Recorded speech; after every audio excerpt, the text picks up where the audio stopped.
It is Georgia and Roddy Bo back with your number one entertainment to watch. So today we're going to be doing a video over HBCUs, a huge topic that's been going on right now with a lot of top athletes out there. This podcast has been doing a great job with bringing a lot of different great topics to the platform. So we're just going to give our 2 cents on it. Let's get right to the video, y'all. That slave mentality. That slave mentality is played out, not bro. slave mentality. It's a slave mentality. You think you gotta go to the plantation because you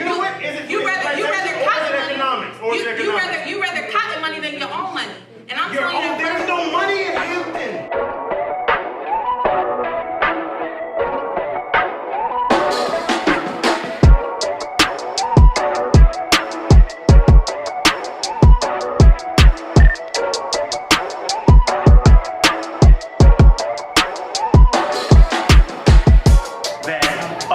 Kentucky can give the same experience that a Hampton can to a player. Man, I'm telling you that I'm way better as a black person because I went to Hampton. Okay? I don't have no slave mentality because I'm surrounded by black I went to UF and I have a slave mentality because I had nice dorms and I had a hell of a damn training staff and I had everything. I had top notch. Hampton.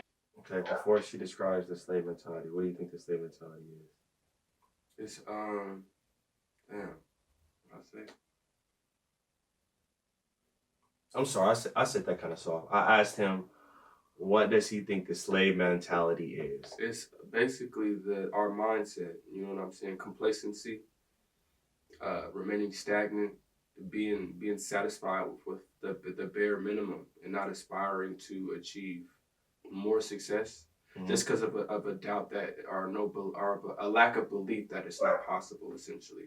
Just because there's so many things that we believe that may keep us down and suppress, even though there are, we think that those things can limit us financially, mentally, you know what I'm saying? So we don't even try, essentially. So do you feel like the slave mentality goes to all different ethnics and races, or would you say it's more solely on... It's more solely on us because if Why you would you look say at that? the field, like, okay, I was looking at this thing. I ain't gonna take credit for it. I seen this Dr. Umar thing, bro.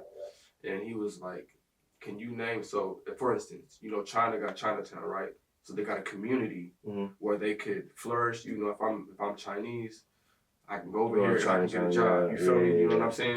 Or if I'm the white community, they got their own communities. If I'm Irish, if I'm Italian, they got their own communities, right? Keep talking, bro, because you bring up a very good point. I'm You know what I'm saying? elaborate on it. But Yeah, but continue to talk. But if you ask the black community, we don't have in 50 states, whether that be in California, Atlanta, where it's populated black community, mecca of black people, it don't matter where you go.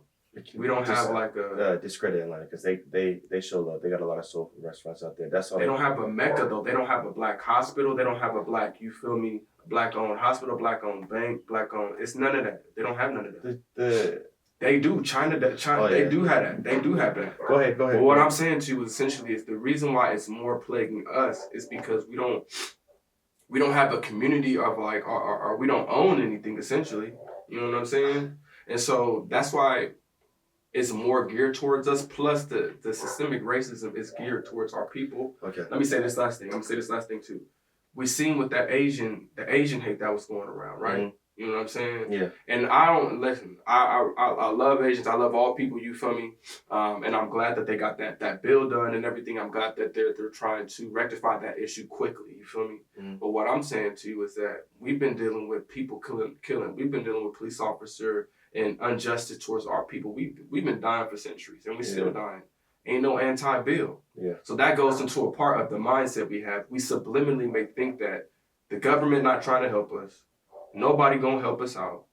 So it's like, we just gonna survive at this point, you feel me? Just to go off of what you said, mainly focusing on the community aspect where it comes to us having our community, us being able to go to a certain spot, being able to know that we'll be able to have jobs, be able to go have good service, things of those nature. With me, myself, working within Black hospitality, Black restaurants, things of that nature. You work at a Black restaurant? Think about it. Chef KB, bro. Yep. Shout out to Chef KB. Shout out to Chef KB. If you ain't tried him out, man, we're going to leave his Instagram right here. Excellent food. prime out here in the Bay Area. Hello. But anyways, dude, working at Chef KB, it's a lot of drama that goes on. You feel me? Not within the kitchen, the back, but the people that may come up complaining, saying I posted, making videos, recording outside, saying this is the worst service I've ever experienced, but they're going to McDonald's waiting for an hour long and not record. You feel me? For a prime example, I was just at House of Soul, another good spot out here in the Bay. You know what I mean? Hello. Good eats. You know what I mean? Hey, Check you it out. feel me? You dig? But I was at House of Soul. Of course, so House of Soul, if you're not familiar with it, is a popular establishment out here in the Bay Area. Very good food. They've been here for quite some time. You know what I mean? So with that being said, and knowing that a lot of the black establishments that are out there are doing very well for themselves. So with knowing that, you have to understand that they're going to be busy. And especially if you're at a place like House of Soul, where you can actually visibly see the workers constantly working, visibly see the phones going off and hear the phones constantly ringing. You have to understand that they're busy. They're working on orders. They have all this stuff going on. So to come in there with the attitude, know the owner, make a scene in front of everybody that's in there. It's like and demand things. Demand, okay, I demand an extra piece of chicken because I've been waiting for so long. I'm not gonna come back here and yell that in front of everybody. Come on now, and you know the person. But that I feel like, I don't know. I just feel like in our community we have to do better with showing support. Like let's say establishment isn't doing that well. Bring them to the side, say, hey, I understand that you guys are overwhelmed. You guys messed up on my order, but could you please adjust it? You know what I mean? Bring them to the side. Don't make a whole scene. Help us grow. If we're making mistakes, help that person. Bring them to the side. Let them know, hey, such and such is going on. Could you make some adjustments? There's things there's a certain way you can go about it to help build our community. And another thing, we just have to learn how to come together as a people. Every other race is supportive of one another. But we like to hate on each other. I don't know why that is. Look at the just even the gangs, bro, that's going on. The gang violence, we're killing each other instead of being the protection for our community and helping. And I'm gonna stop you right there, bro. I don't like to bring up that point, bro. Yeah. You know why? You know why I don't like to bring up black on black crime? Why? Why is that? Because they try to make it the stereotype, or they try to make No. That's not the only way that we're dying. I just don't like to bring up that point because there's white on white crime, Asian on Asian crime, and they try to. I'm not worried about them races. I'm worried about our people. I could care less if they're killing each other. I'm worried about the black community. So you're saying, but I'm saying, oh, I see what you're saying. I see what you're saying, but I'm just saying. Like yeah, there is. Go ahead. There's other races killing each other. So they try to bring it to a. They try to like it's just the only race that's doing it to each other. That's all I'm saying. Okay, but yeah, I could care less. That's not. I'm not saying I can. You just saying stop killing each other. But I am focused on the black community. I just don't appreciate that my people are killing off one another when we can support each other and help each other grow. You feel me? You have to vent, bro, because we was talking about slavery. But it's a lot though. But the House of Soul incident that just happened, that really made me mad. You have to get that off his chest, people. That really made me mad. So if you're in that situation, man, just show love. Bring it to the person to the side. You have to get that off his chest. Come on now, let's just do better in the black community, man. Let's do better. Hampton, The slave mentality. You want to go to slave mentality. As we sit here today, Hampton is not a top-notch athletic program, is it? But guess what? Is it a top-notch athletic program? You play with guys that played in Hampton. I'm going to leave this to go there. You play with guys that played in Hampton, yes or no? Yes, one. I played with dozens of guys that went to SEC big time. And you played against HBCU guys too. And we bashed their heads in. You bashed Kendall Langford's head in? No, we both played defense. I'm just saying that for you to say that Antoine Bethea, he's been playing for a long time. You're saying with a kid, and that's pretty much all your entire list. But look at what you're saying. You're basically saying y'all are because y'all been treated like You've been treated like I'm just saying. How have HBCUs been treated? No. How have HBCUs? Because top black players stop going to black schools. So the players are treating y'all like top black players stop going to black schools. Why? It's facts, Why? bro. Because money. Because the money. But That's what these kids are gonna look at, and these parents are gonna look at. I am with black players going to HBCU. So what do you think black colleges can do to get black students to come to their school? Because if you have like he was talking about the money aspect, this school is going to be able to offer you not only scholarships, but they're going to give you some extra little money on the side. Here you go. It's not that, I don't think, bro. Look, I'm saying, so you have these high schools that have all this money, all these high facilities, great coaches that have great opportunities, great connections. You have all this on the table, and some money on the side. You feel me? Because I know a player of a friend that got 50 G's, and he wasn't even a top player. Think about that. That's 50 you just getting just for coming. Hello. And then you know they're gonna take care of you. Hello. And then you have an HBCU that yes, they're giving you a full ride, but they aren't giving you all these other amenities that this school may have to offer. Mm-hmm. So what do you think that HBCU can do to help bring in more athletes and make it more of a better choice and option for them to choose that? I'm gonna say this, bro. I ain't on the board of education, so I don't have the answer for you. What I can say you to entice more students, they probably can't do nothing. I'm gonna say this.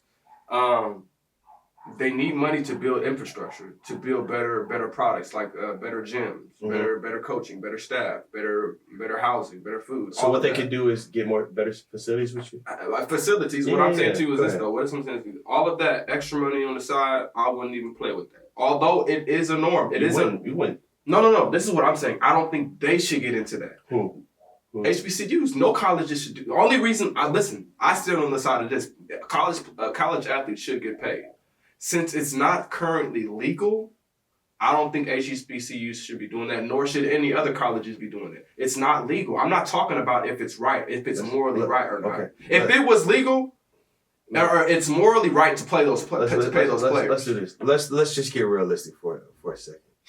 It's very common that happens. Yes. Very. If they're gonna do it, just don't get caught. That's all I'm saying. The cases that you've heard about getting caught, they just got caught. That's what I'm saying. Almost every college is doing it. Almost every college, yes, I believe that. But what I'm saying to you is if y'all gonna do that, don't get caught. Honestly, bro, I can't even put nothing on the HBCUs. We just gotta go. Once we go, the funding's gonna come. All of that's gonna come. We gotta go. Exposure leads to expansion. So in order to get more exposure, or in order to get more money, we need those top athletes to go. So the main way, the quickest way to rectify that gap that we see in the amenities and all of that you're talking about, we just gotta have these black players go to these colleges. That's simple and plain. And then at that point, the money will start coming in more more televised events. Okay, but that takes. No, it's not. What I'm saying is, it takes a group. It would take at least about, I would say. You know why I gotta agree with disagree? Because let's say hypothetically, I think it has to take a group. It does have to take a group of athletes, but let me say this. I say just at least 10. I think it only takes one to change a whole school around. Now let me say this. Oh yeah, I understand. If you got Zion, let's say Zion went to Morehouse. You don't think they would have made bread? No, I totally agree. Because guess what? If Zion Williamson went there, guess what? A lot of athletes would have went there as well. Zion would have recruited other athletes. Yeah, of course. All I'm saying to you is all it takes is one. Cade Cunningham, if he went there, skyrockets. And that's basketball. We talking about football here. There's no excuse for football players. Because you got to stay for at least 4 years. 4 years. So in that sense, you get one of them. You get a Cam Newton. But football, you need some more help, bro. Football's more. It is, but listen, you get Cam Newton. Let's say Cam Newton would have went to Howard. I don't know where or all these black community colleges. Yeah. Let's say Cam Newton went there. He's gonna stay there for 4 years. That's money coming into this. Okay, but he need help. He would be boo-boo without a good line. He gonna be trash. But my thing is this too. This is another point. If he gonna be trash, what's the point of him going there? And he not gonna bring no exposure to the school. The school, no. Cam Newton. This is what I'm gonna say. Let me finish my point. Go ahead. If you're good enough, it don't matter. Right. And listen. You're still gonna get that exposure. So what I'm saying to you is he does need a line. He does need help. He can't do it by himself. Football is a team sport. But what I'm telling you is this. If you're a number one or top prospect, regardless of where you go, you're going to get attention. I totally agree. So if he's there and if they're doing trash, they're probably going to say it's not because of his skill or talent. It's because of what's around him. So of course it's similar to the Zion situation. If Cam goes there, I'm positive he's going to recruit other people to go there, and he has this long time to do it too as well. Think about this. Look at Zion's high school. Zion's high school was in the middle of nowhere, but he had all this Waller's life exposure. He was known worldwide at the small little school that he was at. Talent to my black athletes out there, if you are watching this video, make that change, make it happen. Go to HBCU, and the light will be shining on you. You feel me? But if you look at facilities, you look at coaches, you look at trainers, you look at the staff, you look at all that stuff, man. When you walk into UF and walk into Hampton, I'm telling you, it is going to be very difficult for anybody to walk into that knowing that they have this. You're missing the point. It has nothing to do with race, it has nothing to do with color. It has to do with availability. You're missing the point. The argument in the conversation is, why don't we change that? Why don't y'all in the league change that? And that's the thing that we go back to all the time. You have to pick money over the movement. You're not picking money though. Yes, you are picking the money because the top Big 5 schools have more money than the HBCUs. You're picking for money. You're picking the living facilities. You're picking the food. You're picking to live better. That's what I'm saying. So you're expecting an 18-year-old kid, a 17-year-old kid to pick the movement over the money. What I am expecting is that Brandon Marshall cuts $50,000 to somebody that goes to him.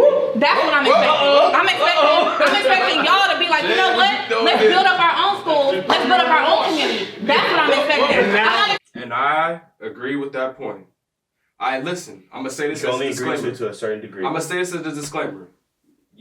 Brandon Marshall, he earned that money. That's his money. I can't tell another man how to spend his money, or anyone, man or woman, how to spend their money. But if you truly do care about the black community, you care about black school, anything black owned, period.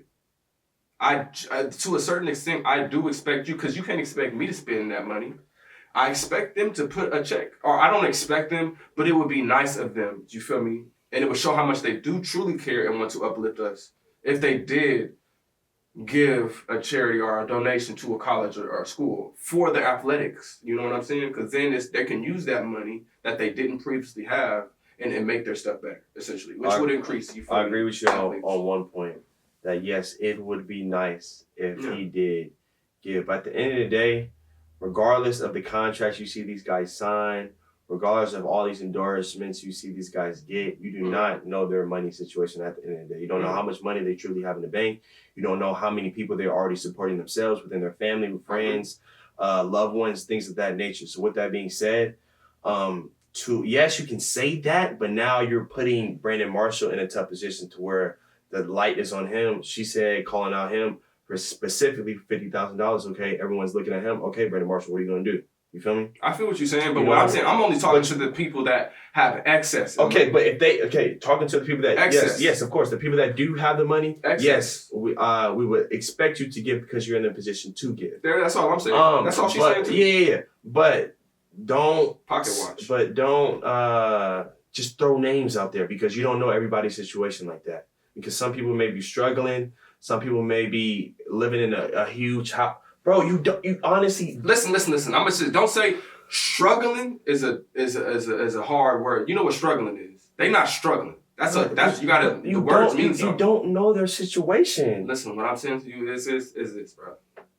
I can't speak on people's money or nothing, but struggling is not the word to use for an athlete, essentially. Because you personally know their situation. I don't personally know it, but people who are struggling is out on the street.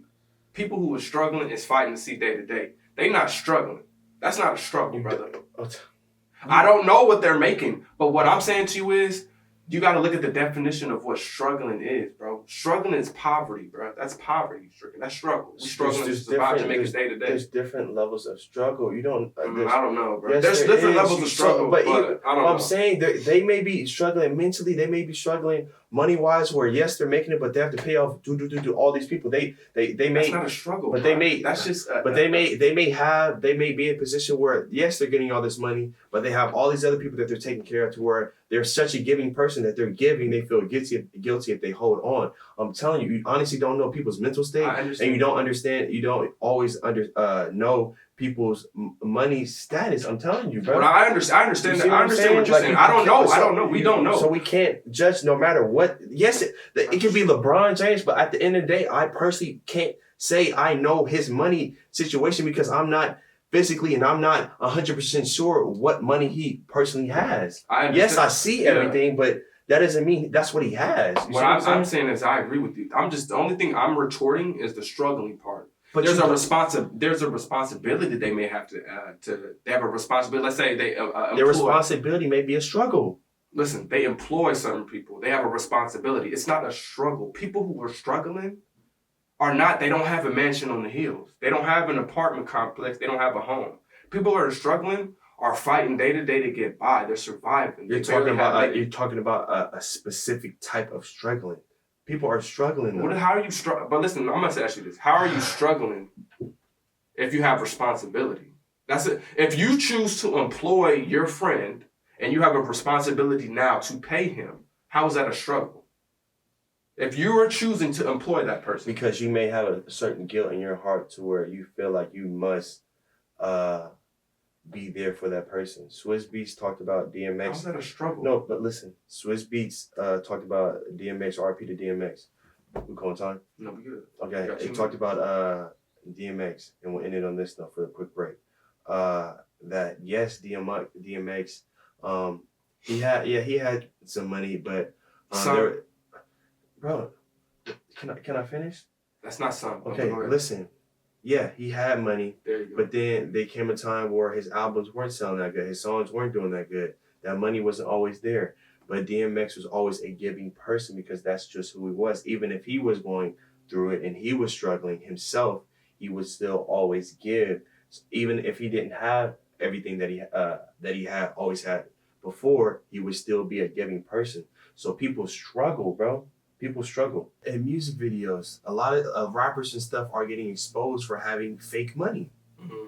It's a facade that's put out there. And also, I found out that a lot of people on MTV Cribs, a lot of those cribs weren't even theirs. Mm-hmm.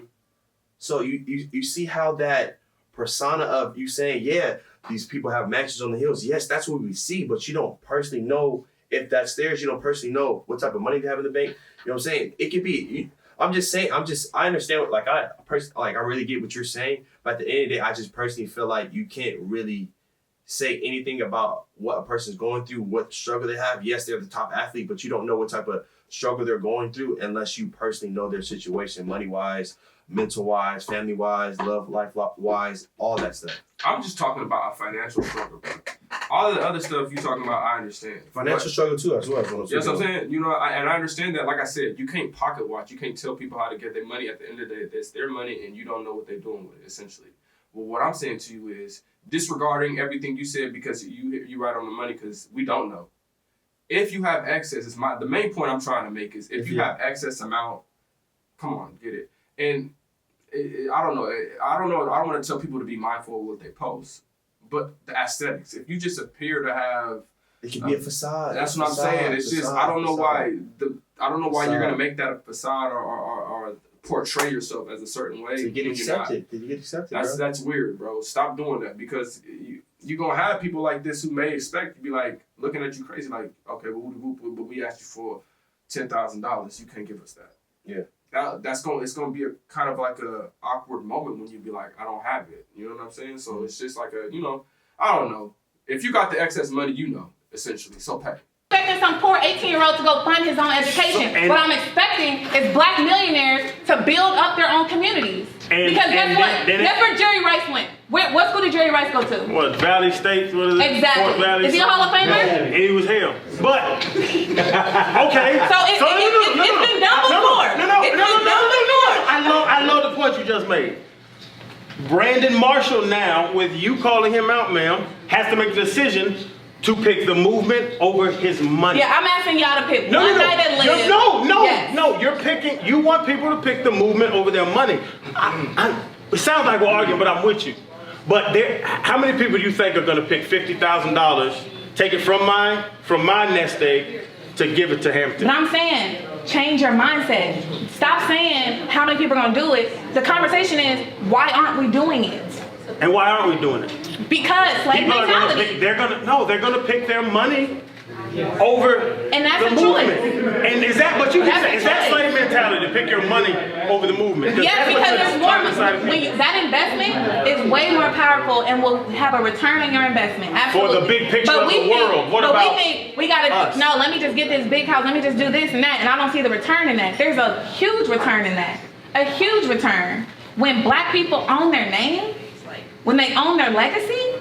They can own their name at big schools too now. Can they? But here's the. But I'm telling you, I love the movement, bro. I would love if all these great top kids with HBCUs be large. Here's the challenge. But you gotta think about this. Most of our professional athletes, myself, yourself, a lot of us, Reg, Fred, in here, come from nothing. So when you have that mentality, when you make it out of nothing, and then you're asking somebody to give, we don't know how to give, right?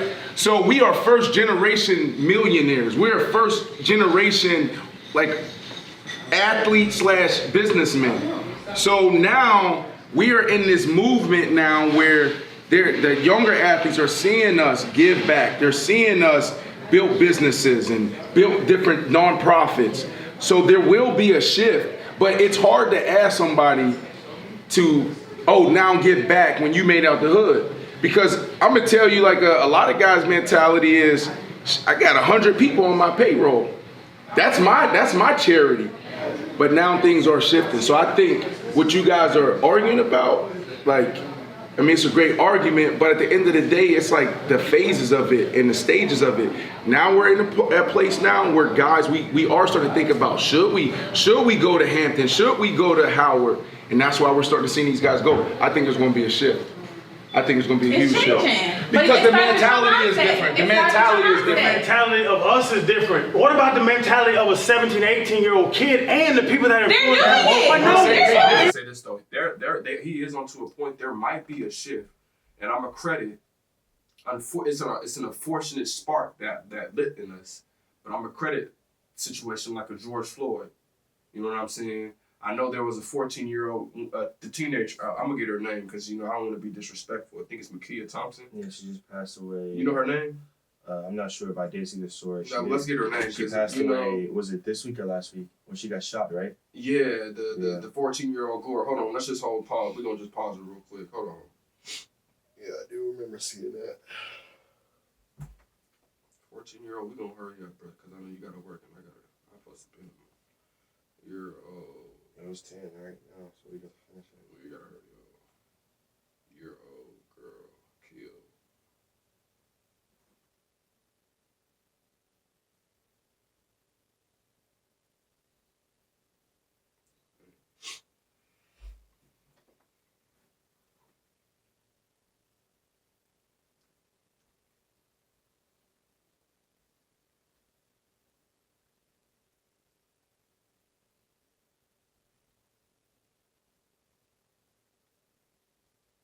Oh, there it goes.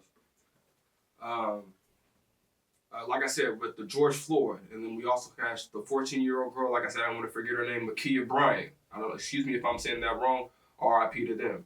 But those deaths and those tragedies, you feel me? Those tragic deaths, you know what I'm saying, sparked black people to come together. Regardless of how small or how large it was, we have come together as a people because we know the threat and what we're facing in the system, government, and our police, you feel me, everything. So I say all that to say is it may spark black athletes to go to HBCUs because they see everything else that's going on. They not finna support us, they not finna help us, but we got the black community that we should support because they killing us anyway. So why not go to the place that we'll feel more safe because we see more people like us, you feel me, in black excellence. Get that? You know what I'm saying? No, I totally get that. It might spark us to, you feel me, go to these HBCUs at a higher rate than it has been before. But not only HBCUs, I feel like the topic that she's touched on, for yes, there's that spark, but for us to actually get that change, I feel like we would need money to help with that, help start certain things, help about money. No. Help fund our community. You know what I mean? Like help make different changes. help build up our schools, help put in proper teachers within the system. You know what I mean? Yeah, everything isn't always about money, but money does help in the world that we live in today. You know what I mean? For sure. So with those that are in the position to give to the community, I'm pretty sure there's a lot of you out there that are already giving. So to continue to give, but the ones that have not given yet, please do give to the Black communities, because your money is needed within the communities to help make some different changes to help grow and improve our community that we're in. For Dr. Umar, I gotta speak on this. We've been getting donations for quite some time now, my brother. I just watched this Breakfast Club interview. It was today. What did he say? The only thing is he bought the school. The school is bought. It's done. Mm-hmm. So the only thing now he has to pay, and he has to get approved by plumbing, electrical, and there's something else. He needs about 350 more. Now 350,000. Because it's a whole school. You got to do the plumbing, the electricity. The school is bought. It's bought outright. He don't owe nobody nothing. So it's his. Mm-hmm. The only thing now, like I said, he needs the plumbing, electricity, and there's something else he needs. I forget to finish protocol. The only thing is that he said this: the school could be done in 3 weeks' time, so we can have that school up and running in 3 weeks. If only he's asking the Black community, Black plumbers, Black electricians, and Black whatever else he needs to do that. He'll pay for the materials and the parts. It's just labor. He may not be able to pay for. Yeah. But he just said if we can get 3 weeks. 3 weeks of I pay for the parts, y'all just work on it so I can get approved. The school will be up in 3 weeks. Okay. He's just funding now. He can't get that 350 because people don't want to work for free. And I understand that, but he's been asking the Black community to help me out, and it'll be done in 3 weeks because the school is bought. He just got to get approved. Mm-hmm. So it's just up to us, our Black plumbers, our Black electricians. Okay. So with that being said, Dr. Umar, we appreciate you. My apologies. I had to put him on. You know what I'm saying? But it's been a long time. I understand. It's been about 5 years. Yeah, but he needed about a couple mil. Yeah, it's been. So I understand. So it ain't taking. That's not an overnight expense. If he's getting on like shit.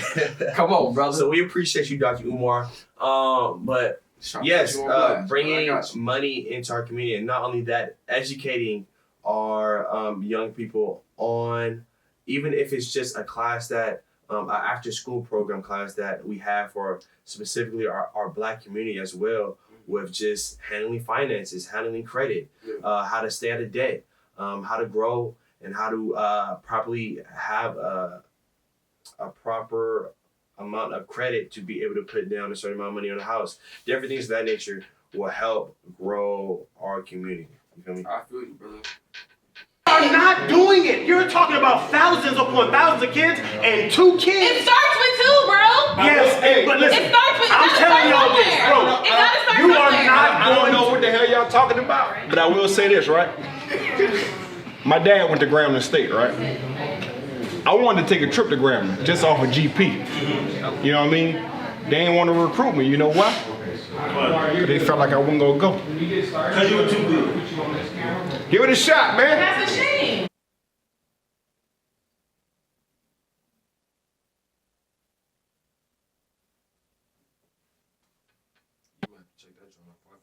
Give it a shot. But guess what?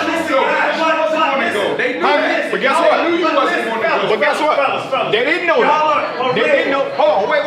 They didn't know. They didn't know. Because we're in the Guinness Book of World Records right now with Waynes. We done had 86 Waynes that went to Grambling State.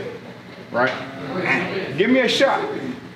Holler at me. This is when Eddie Robb, God bless the dead, he was living.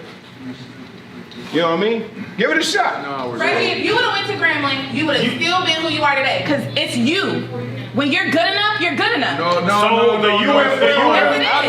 type of people you played around, the coaches you played under, the championship pedigree you had, the coaches, the facility.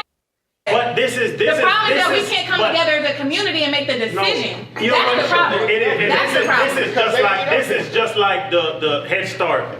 Or the behind the start that Black people had 400 years. Yeah. When they been in the United States, we were slaves, and then we tried to 65 was Jim Crow. So since then, we were equal humans, right? So now we're fighting against people that have generational wealth.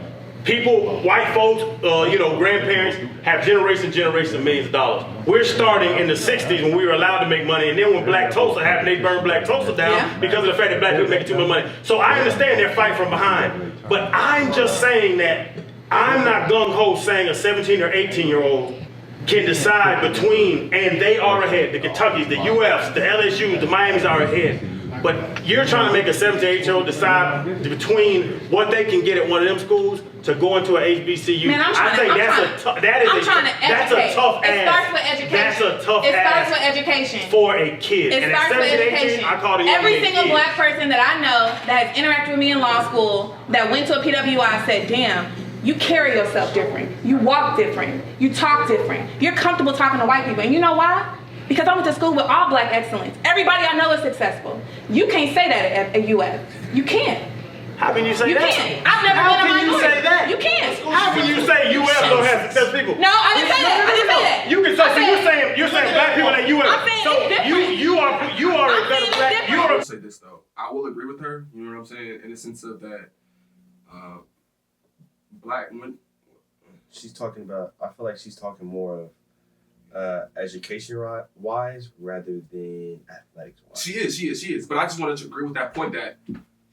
Oh, she's totally right when it comes to that. Yeah. I just want to agree and state off the fact that we agree that when you go to, as a black person, if you go to a school with all black people, and it's black excellence everywhere, where you got lawyers, doctors, you feel me, electricians, you got entrepreneurs, you feel me, whatever the landscape may be, occupational wise. Once you see everybody succeeding and they look like you, they dress like you, they talk like you feel Helps motivate you some more as well. It motivates you, and then not only that, it just makes you feel better inside to see all of your people succeeding. So you're gonna carry yourself different, like she says.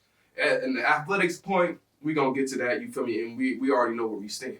But as far as just as a person, educational wise, and just, I'm pretty sure in business too, when you get these black athletes that go on, they gonna carry themselves different, like she said, because you feel me, you're gonna feel a sense of pride. You know what I'm saying? Not that if you don't go, you don't have it.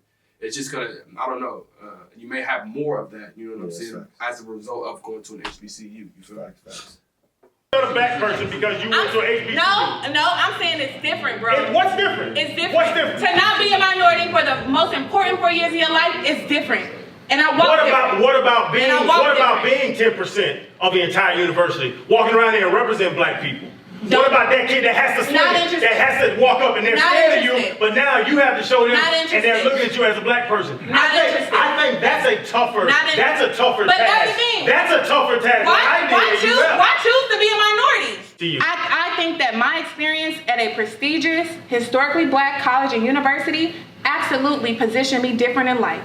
Absolutely. Position you different in life. Because you know what it teaches you? Was it an advantage? You know what it teaches you? Because that's why I get it, because I went to University of Florida. It was an advantage. I absolutely think that if we all went to HBCUs, we would be in a better position today. Because you're not a minority. You're surrounded. Black excellence is the standard. I can't speak for every HBCU because there's levels. Okay? But at Hampton, black excellence is the standard. Your teachers know your name. Your teachers know your struggle. It's different. I don't have a number. I wasn't a number in college. People knew me as Essay. They knew where I was from. All my friends look like me. All my friends look like me. I never messed with people that their family were doctors and lawyers. I thought that I was a minority. I thought that my parents having 2 degrees was some magical success. And when you're surrounded by that, it changes your mindset. Let me ask you this real quick. I'm gonna just interject because I don't know. I come from a place where we got curfew. We got 20,000 people in my hometown. Mm-hmm. I've always learned that exposure leads to expansion. Mm-hmm. You feel me? If I didn't go to UF, the white school, those opportunities, like my mindset was so minimal coming from where I came from. I was complacent and good with being where I came from. Not everybody, you have to be able to change your outlook in the people you're around. So I was still getting the best of both worlds. Because I'm still on this side, I can go in the hood in the streets, I'm good. And I can go over here and play the hand too. So I'm getting the best from both worlds. At a HBCU, I'm not saying you can't get that. Don't get me wrong now. I don't wanna say anything, because my people, I got a lot of people that went, family members, successful. My sister, she's an international tax attorney for Walmart. So she's the baddest of the baddest coming out of HBCU. Most You of know what I'm us saying? So I feel both sides, but from my own personal experience, my opportunities, I think they would have been minimal from where I come from and what I'm doing. But the people that from you come football. from? No, I'm talking about football specifically. Right. I didn't go to major in to being a doctor or an attorney. I went to UF to play football because that was the opportunity I was given. Fortunately, I was blessed to be the best of the best coming out of high school. I went to the best university, and I gave myself the best opportunity. So guys are going to take advantage of that, right? And the same thing with Maker going to the HBCU now. Who made you a better player? The guys you played with. The guys I played with. Right. Then the coach. No. Let me get you right. All I'm saying is that if those same guys were to choose to play in the MEAC or the SWAC, you would have been playing against the same talent. And guess what? The best coaches would have been where the best players are. I can't necessarily agree with that because It's a money thing. It's all money. So money is definitely a big piece. Be real brief too. She's painting the hype of. I see what she's saying. She's saying if all the black people went to HBCUs instead of the Dukes, the Kentuckys, the LSUs, the competition that you experience at UF is going to be the same when you go to that HBCU. You get what I'm saying? Yeah. So if all of those same And that black money's gonna flow. athletes, That money's gonna come exactly. in. But So I feel like it's gonna take time. I'll be in a season. One season. if One every season. single black one athlete, season. whether that be football and basketball, Every single. it went to HBCU instead of They whatever. wouldn't know what to do. They would panic. It It would be a absolutely drastic, and that's what she's trying to say. Yeah. In his case, since it's not like that, he did what's best for him. Granted, he's going for football reasons, athletics wise. So the opportunities, like you said earlier, at UF or whatever, is going to be better than it is at, you feel me? But yes, But she's painting a different type of scenario, which we all can agree on. It's just not likely at the current modern time for all of them to switch. Is going to take a gradual process, if that makes sense. But that is like a very, very good point. If all every single black athlete out there went to an HBCU, What? coaches included, it would be a drastic shift. I feel like the big schools would panic, but they wouldn't know what to do. It's because that's all of their money just moving. It's evaporated. It's gone. They would panic. Coaches ain't gonna play. And then when you look at the dynamics that's where of money- the makeup of the Money follows talent. Why is it such a crazy idea? We got curfew. Because guess what? It's happened before. It's a not lot a of your crazy legends idea. went to We HBCUs. got curfew. Let's continue to talk about it. All right, so look. I don't know if y'all heard that, but the last point that she made was that that money follows the talent. You feel me? And that's the point that we've been making. That money is gonna flow. So yes, they Like a river. So yes, they said money is involved. Yes, money is involved. But guess what? That money's gonna get that was at all the big time schools. It's now gonna go towards the HBCUs. So all these facilities are gonna get renewed. All the new jerseys that are needed, better equipment for the players and the athletes. All that stuff is gonna come into. That's coming. It's coming, man. It's coming. So black athletes out there, if you are in the position to go to HBCU, I would highly suggest that. You know what I mean? Recruit, talk to your boys, your girls, talk to one another, because the change can happen and you will still have the opportunity, I promise you, because the camera will be shown on who is doing the best and the best athletes. And the best athletes are in the HBCUs. That's where the cameras are going to be. No matter what, they can't shy away from that because that's where the money is.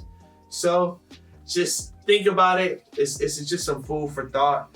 If you have any other videos you would like us to do, please leave them in the description below and we'll make that happen for you. Also follow our Instagram page, Georgia and Roddy Bo. This completes another video and we catch y'all later, man.